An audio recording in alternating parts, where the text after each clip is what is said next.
خطاب کے لیے گزارش کرتا ہوں خطیب اہل سنت حضرت مولانا محمد باقر علی صدیقی قادری چشتی صاحب فارغ التحصیل سیاستہ سے التماس کرتا ہوں کہ وہ اس نورانی جلسے سے خطاب فرما کر سب کے دلوں کو نور سے منور اور مجدہ فرمائیں۔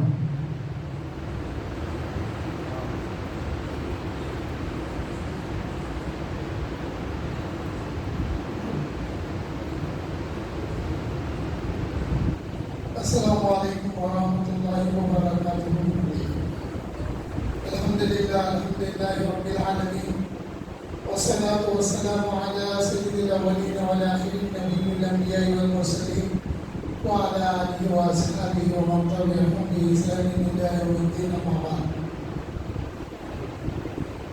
قال اللہ تعالی فاعوذ باللہ من الشیطان الرجیم، بسم اللہ الرحمن الرحیم، الا ان اولیاء اللہ لا خوف علیہم ولا هم یحزنون، صدق اللہ العظیم وصدق رسول النبی الامین الکریم ونحن علی ذلک لمن الشاہدین والشاکرین۔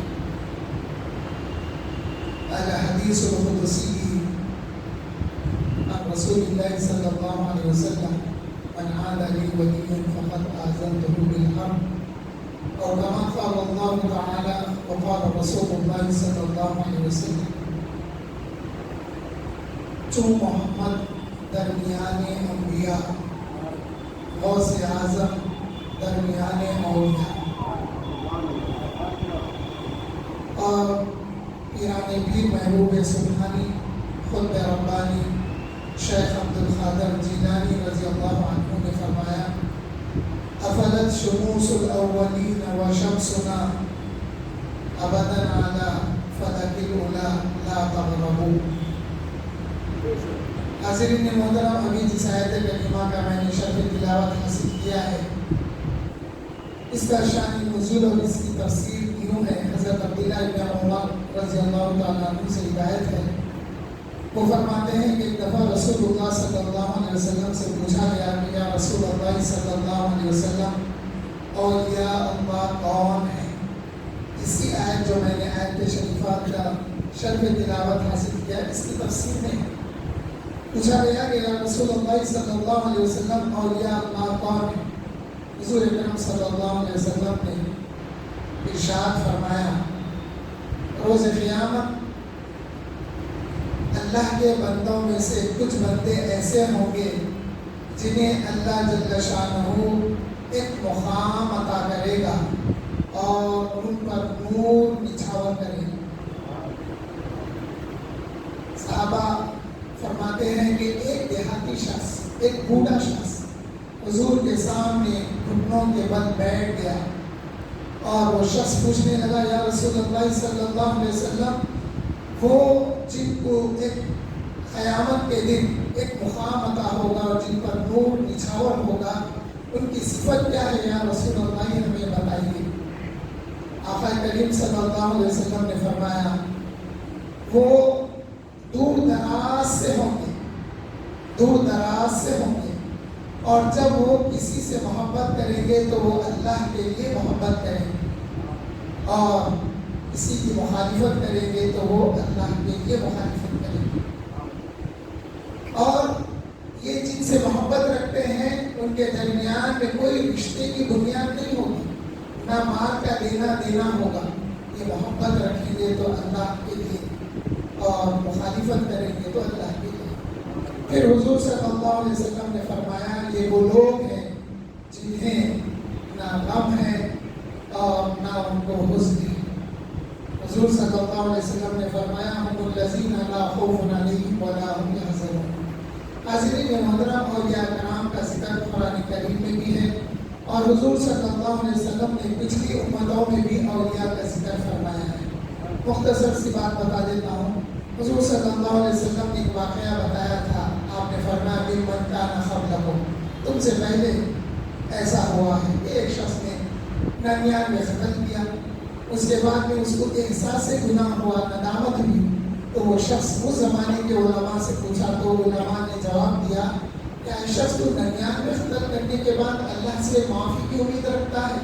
یہ شخص غصے میں آیا اور اس شخص کا بھی وہ جو عالم تھا اس کا بھی قتل کر دیا، 100 قتل ہو گئے۔ اس کے بعد پھر کچھ وقت گزرا، اس کو پھر احساس ندامت ہوئی، احساس گناہ ہوا، اس نے پھر نکلا اور علماء سے جب پوچھا تو علماء نے بتایا کہ دیکھو فلاں قریے میں جاؤ، یعنی فلاں گاؤں میں جاؤ، اور وہاں پر ایک پہاڑ پر اللہ کے بندے عبادت میں مشغول رہتے ہیں، تم وہاں جا کر اللہ سے معافی مانگو، امید ہے تمہاری گناہ معاف کر دی جائے گی۔ یہ شخص اپنے مقام سے کچھ دور نکلا تھا کہ ملک الموت نے اس کی روح قبض کر لی۔ جب روح قبض ہو گئی تو رحمت کے فرشتے بھی آ گئے، عذاب کے فرشتے بھی آ گئے۔ عذاب کے فرشتے چاہتے کہ اس کو جہنم میں لے جائیں، رحمت کے فرشتے روک لیتے۔ اب دونوں میں بحث تکرار ہوئی۔ عذاب کے فرشتے کہنے لگے کہ یہ 100 کا قاتل ہے، اور رحمت کے فرشتے کہنے لگے کہ یہ 100 کا قاتل ہوا تو کیا ہوا، یہ اللہ سے اپنے گناہوں کی معافی کا ارادہ کر کے نکلا تھا، ہم اس کو جنت میں لے جائیں۔ یہ بات طول پکڑ گئی تو پھر جب اللہ کی بارگاہ میں یہ قضیہ پیش کیا گیا تو اللہ جل شانہ نے حکم فرمایا کہ اے فرشتوں جاؤ اس شخص کو اس کی زمین ناپو، یہ جہاں سے نکلا تھا وہاں پر دیکھو کہ اس کی موت جہاں سے نکلا اس کے قریب ہے، یا جن کا ارادہ کیا تھا یہ شخص ان کے قریب ہے، جاؤ زمین کا قیاس کرو، میجرمنٹ کرو۔ جب فرشتے زمین پر آ گئے تو اللہ نے زمین کو حکم دیا کہ اے زمین تو اس شخص کو جو مر گیا ہے اس کو تو اپنے قریب کر لے، اس لیے کہ یہ ان کا ارادہ کر کے چلا تھا جو میرے پاس ذکر و اذکار میں مشغول رہتے ہیں، جو میرے دوست ہیں، جو میرے ولی ہیں۔ تو جب زمین ماپی گئی تو یہ نکلا تو کچھ قدم اپنے مقام سے تھا، لیکن جب ماپا گیا تو اس شخص کو ان اللہ والوں کے قریب پایا گیا، تو پھر رحمت کے فرشتے اس کو لے گئے۔ حضور صلی اللہ علیہ وسلم نے کئی واقعات اولیاء کرام کے جو پچھلی امتوں میں گزرے ہیں ان کے بھی بتایا، اور پھر قرآن کریم میں بھی آئی موسیٰ علیہ السلام اور خضر علیہ السلام کا قصہ۔ خضر اور خضر دونوں اعراب کے ساتھ بول سکتے ہیں۔ خضر علیہ السلام کو کسی نے کہا کہ اللہ کے ولی ہیں، اور موسیٰ علیہ السلام اللہ کے پیغمبر تھے۔ موسیٰ علیہ السلام کو اللہ جل شانہ نے شریعت کا حکم دیا تھا، اور خضر علیہ السلام کو علم لدنی عطا کیا تھا، اس لیے دونوں کے علم میں اختلاف ہوا۔ حضرت موسیٰ علیہ السلام کا علم ظاہر پر تھا اور حضرت خضر علیہ السلام کا علم باطن پر تھا۔ تو اس بات کو میں آگے بتاؤں گا۔ اب حضور صلی اللہ علیہ وسلم کی تشریف آوری کے بعد اب کوئی نبی آنے والا نہیں ہے، حضور خاتم الانبیاء والمرسلین ہے، مگر یہ توحید اور رسالت کا پیغام صبح قیامت تک چلنا ہے، تو اللہ تعالیٰ نے اولیاء کرام کے ذریعے اس کو صبح قیامت تک جاری اور ساری رکھا ہے۔ پھر اولیاء کرام کو اللہ نے کرامتیں بھی عطا کی ہے، اسی لیے پیران پیر نے فرمایا کہ ہر ولی کا قدم کسی نبی کے قدم پر ہے، یعنی ہر ولی کو کسی نہ کسی نبی کے معجزے کا فیض حاصل ہے۔ جب اس ولی کی کرامت دیکھیں گے تو کسی نہ کسی نبی کا معجزہ یاد آئے گا، مگر پیران پیر فرمائے کہ میں وہ ہوں جو حضور یعنی نبی محمد صلی اللہ علیہ وسلم کے قدم پر ہوں، یعنی جتنے معجزات حضور صلی اللہ علیہ وسلم کو عطا کیے گئے تھے ان تمام معجزوں کا فیض پیران پیر غوث اعظم دستگیر رضی اللہ تعالیٰ عنہ کو اللہ نے عطا کیا۔ اس لیے آپ سے کئی کرامتیں ایسی سرزد ہوئی ہیں جس کے لیے حضور صلی اللہ علیہ وسلم کے متعلق پیران پیر نے فرمایا کہ وجودی علی وجود نبی صلی اللہ علیہ وسلم، میرا وجود نبی محمد صلی اللہ علیہ وسلم کے ظاہر پر ہے، حضور کے وجود کا ظاہر میں ہوں۔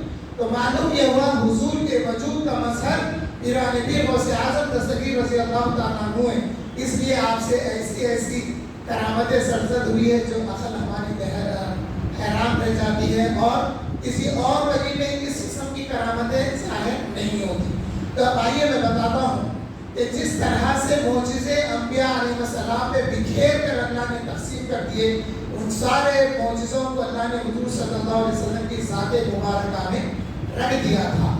تو حضور صلی اللہ علیہ وسلم کے پاس شریعت کا ظاہری علم بھی تھا، اور آپ کے پاس طریقت کا بھی علم تھا، معرفت بھی تھی، حقیقت بھی تھی، سب کچھ۔ سارے علوم کا منبع اور سارے علوم کا مرکز حضور صلی اللہ علیہ وسلم تھے۔ اس لیے اللہ جل شانہ نے فرمایا وَعَلَّمَكَ مَا لَمْ تَكُنْ تَعْلَمْ. اے محبوب آپ کو جو کچھ علم چاہیے تھا ہم نے سارے کا سارا علم عطا کر دیا. جب آدم علیہ السلام کو اللہ نے اپنا خلیفہ بنایا تو تمام اسماء کا علم عطا کیا.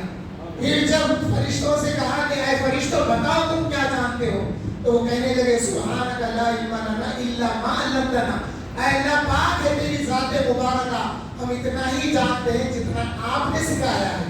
تو حضرت آدم کے علوم کے سامنے فرشتے عاجز ہو گئے تھے. تو جو پہلا خلیفہ ہے حضرت آدم علیہ السلام اللہ جل شانہ کے, تو ان کو اللہ نے سارا علوم سکھا دیا تھا. پھر آپ غور کریں گے تو ہر نبی کے دور میں جو علم عروج پر تھا اس سے بڑھ کر اللہ نے نبیوں کو وہ معجزات عطا کیے تھے. مثال کے طور پہ ابراہیم علیہ السلام کا دور وہ ایسٹرونومی کا دور تھا, ستاروں کو دیکھ کر اس کی چال چلن کا علم تھا اس زمانے میں. تو اللہ تعالیٰ نے وہ جو جتنے دنیا میں علم ایسٹرونومی کا جاننے والے تھے ان سے زیادہ علم اللہ نے ابراہیم علیہ السلام کو عطا کیا تھا. اسی طرح سے بہت سارے کیا تھا ایسا ہی ہے. مگر جب حضور اکرم صلی اللہ علیہ وسلم کی بات آئی تو حضور کے اندر سارے معجزوں کو اللہ نے جمع کر دیا تھا. اب پیران پیر فرماتے ہیں کہ میں حضور صلی اللہ علیہ وسلم کے وجود کا مظہر ہوں. اس لیے پیران پیر میں وہ کرامتیں دکھائی دیتی ہے جو اور ولیوں میں دکھائی نہیں دیتی. تو آئیے پھر اب جب پیران پیر کا معاملہ آیا تو آپ صاحب شریعت بھی ہیں, بحر طریقت بھی ہیں اور معارف عرفان بھی ہیں اور آپ حقیقت کا بھی علم جانتے ہیں. اس لیے آپ کو ہیکل سمدانی کہا جاتا ہے, محبوب ربانی کہا جاتا ہے, خطب ربانی کہا جاتا ہے, محبوب سبحانی کہا جاتا ہے, خندید نورانی کہا جاتا ہے اور سلطان الاولیاء کہا جاتا ہے. سلطان العارفین بھی آپ ہیں اور خطبۃ الصادقین بھی ہیں, وسیلۃ الواصلین بھی آپ ہیں. کئی القابات ہیں پیران پیر رضی اللہ تعالیٰ عنہ کے. آپ کی کرامتوں میں سے ایک دو کرامتیں بتا کر میں اپنی بات کو پوری کر لیتا ہوں. پیران پیر کے پاس آپ کے مریدوں نے رمضان میں آپ کو دعوت دی. ایک نے دعوت دی, دوسرے نے دی, تیسرے نے دی, یہاں تک کہ 70 مریدوں نے جب دعوت دی تو پھر رات گزر گئی, افطاری کا ٹائم ہو گیا. جب دوسرا دن آیا, جب پورے آپ کے پاس حاضر تھے تو ایک نے کہنے لگا کہ میرے لیے سعادت کی بات یہ ہوئی کہ کل میرے پاس شیخ تشریف لائے تھے. دوسرے نے کہا کہ میرے پاس بھی آئے تھے. تیسرے نے کہا, یہاں تک کہ 70 نے کہا کہ ہم سب کے پاس آئے تھے. اب سب ایک کی صورت ایک دیکھنے لگے کہ ایک ہی وقت تھا, افطار کی دعوت تھی تو افطار کے بعد کا ہی ہوگا. ایک دوسرے کے جب چہرے دیکھنے لگے تو پیران پیر نے فرمایا کہ تم یہ جھاڑ کے پتوں کی طرف نظر کرو. جب جھاڑ کے پتوں کی طرف نظر کی گئی تو ہر پتے پر پیران پیر کے چہرے مبارک نظر آنے لگے. حضرت محترم, پھر اس کرامت کو آج کے دور میں کیسا سمجھیں گے؟ وہ تو ان کے لیے تھا اور اس تاریخ سے آج تک جنہوں نے اس کرامت کو یقین کیا, ایمان لایا, اللہ ان کو نوازا. کیونکہ ہم بے ایمانوں میں سے نہیں ہیں, مگر آج کے دور میں اس کو سمجھیں گے کیسا؟ تو اس کو ہمارے بچے جو پرائمری یا سیکنڈری لیول میں پڑھے ہیں, یہ بچے بڑی آسانی سے ہم کو سمجھا سکتے ہیں اگر اس کرامت کو وہ بچے بھی سمجھ گئے تو. جیسا لاک ڈاؤن کی وجہ سے آن لائن کلاسز ہو رہے تھے, بچے اسکول کو نہیں جا سکے, ہر بچہ گھر میں بیٹھ کے پڑھنے لگا. کسی کلاس میں 30 بچے, 40 بچے, 50 بچے, جتنی بھی تعداد تھی, ہر بچہ اپنے گھر میں پڑھ رہا تھا اور ان کے جو ٹیچر تھے وہ اپنے مقام پہ بیٹھ کر پڑھا رہے تھے. اب یہ جو بچہ مثال کے طور پہ ہمارے گھر میں کوئی بچہ اگر پڑھ رہا ہے آن لائن زوم پہ, ٹیلی فون پہ, تو وہ ٹیچر جو پڑھا رہے ہیں ان کی آواز بھی سن رہا. اور یہ بچے کو اگر کچھ سمجھ میں نہیں آیا تو یہ بچہ سوال بھی کر رہا. جب یہ بچہ سوال کر رہا تو جتنے بچے اس وقت کلاس میں آن لائن ہیں, پارٹیسپیٹ سے وہ بچے بھی یہ بچے کے سوال کو سن رہے ہیں. پھر ٹیچر جو جواب دے رہے وہ جواب یہ بچہ بھی سن رہا, سارے بچے بھی سن رہے.